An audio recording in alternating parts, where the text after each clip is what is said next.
এরা রাষ্ট্র ক্ষমতায় গেলে নিরাপত্তা হবে, মুসলমান হিসাবে আমাদের দেশে সুদ চলবে না, কোনো অফিসে ঘুষ আর হবে না, এমন নিরাপত্তা হবে মানুষ দরজা খুলে ঘুমাবে। হ্যাঁ, বলতে পারেন?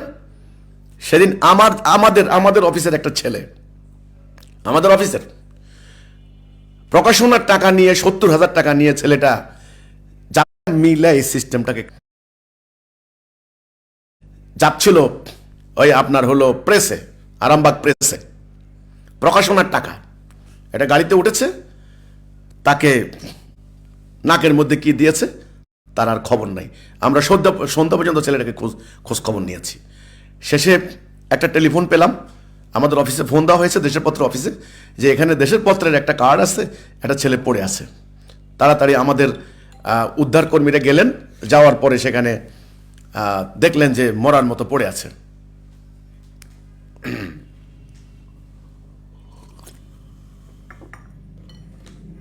তাকে হাসপাতালে নেওয়া হলো, ডাক্তার বলছেন তার পালস পাওয়া যাচ্ছে না, তার অক্সিজেন লেভেল বিপজ্জনক অবস্থায়। অনেক যন্ত্রপাতি দিয়ে দেখলেন কোনো রকম একেবারে এই মিটি বাতি যেমন জ্বলে তার অর্থাৎ হার্টের কিছুটা আছে, মানে দম আছে। এই মুহূর্তে তাকে বাঁচাতে হলে তাকে আমরা আল্লাহ করেন, সে বাঁচানো যায় কিনা আমাদের সন্দেহ আছে। আমরা 24 ঘন্টা পর বলতে পারবো। আইসিইউতে ঢুকানো হলো গরিবের সন্তান, বাড়ি উত্তরবঙ্গ। বলেন এত টাকা জমা দেন, কে টাকা জমা দিবে? পরে আমাদের পত্রিকা কর্তৃপক্ষ টাকা জমা দিয়ে 24 ঘন্টা পর তার চোখ খুলেছে, 48 ঘন্টা পর তার জ্ঞান মোটামুটি স্বাভাবিক হয়েছে। এরই মধ্যে ডাক্তারদের প্রায় 2-2.5 লাখ টাকা এই যে মানে টাকা গেল, মূল টাকাগুলি খরচ হলো।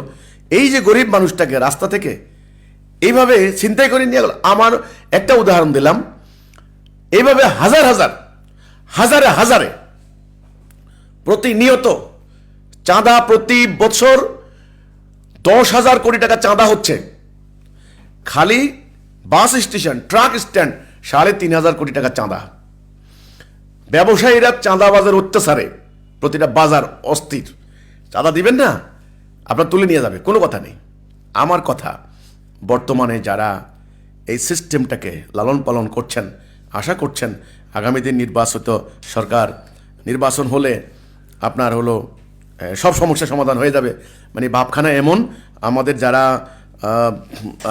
পুলিশ ডিপার্টমেন্টে আছে, আমাদের যারা সেনাবাহিনীতে আছেন, ভাবখানা এমন যে কোনো রকম একটা নির্বাচিত সরকার যদি ক্ষমতায় আসে তাহলে আমরা বাঁচলাম। আর ইন্টারিমের ভাবটাও এরকম, ডক্টর ইউনূসের নেতৃত্বে। ওনার তো যা সুনাম সুখ্যাতি শুনেছিলাম, অনেক বড় ভারী মানুষ, অনেক পরিচিতির মানুষ, আন্তর্জাতিকভাবে ওনার পরিচিতি দিয়ে আমাদের কী লাভ? আমার কী লাভ? আমি তোমার লাভ দেখতেছি না। উনি নোবেল লরিয়েট, এটা আমার কোনো লাভ নেই, কারণ আমার জীবন ঝুঁকির মুখে, আমার জীবন হুমকির মুখে। আমার গরুর খামার লুট করার জন্য প্রতিদিন হুমকি দেওয়া হচ্ছে, আমাকে হত্যা করার জন্য প্রতিদিন সোশ্যাল মিডিয়া প্রচার চালানো হচ্ছে। তো আমাকে গানম্যান দিবেন না? আমার নিরাপত্তা না দিয়ে কোথায় যাবেন আপনারা?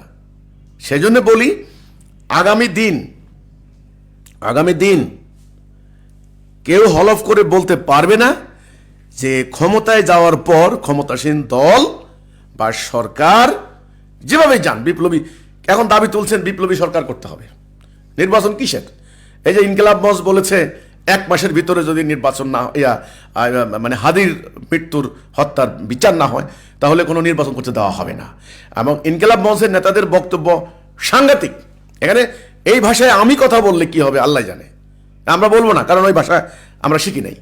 এই জন্য কথা হচ্ছে কি হবে তাহলে?